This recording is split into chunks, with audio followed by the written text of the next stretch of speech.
ముంగట ఉన్న మనిషి కూడా కనబడకుండా ఉంది.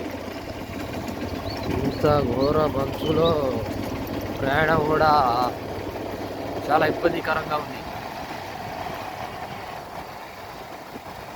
ఎదురొస్తున్న మనిషి కూడా కనబడకుండా ఉంది.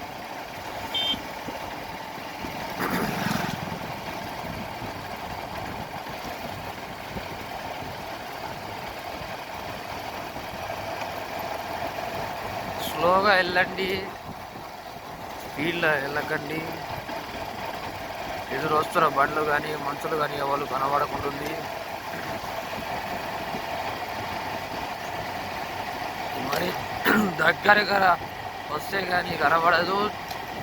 ఒక్క 50 మీటర్స్ డిస్టెన్స్లో కూడా కనబడట్లేదు.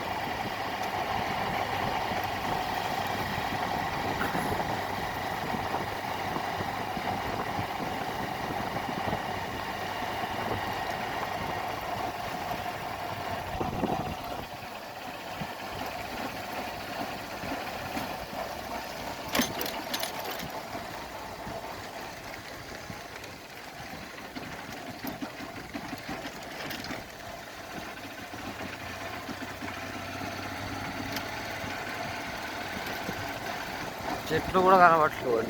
చెట్టు దగ్గర వస్తే కానీ చెట్టు కనబడట్లేదు.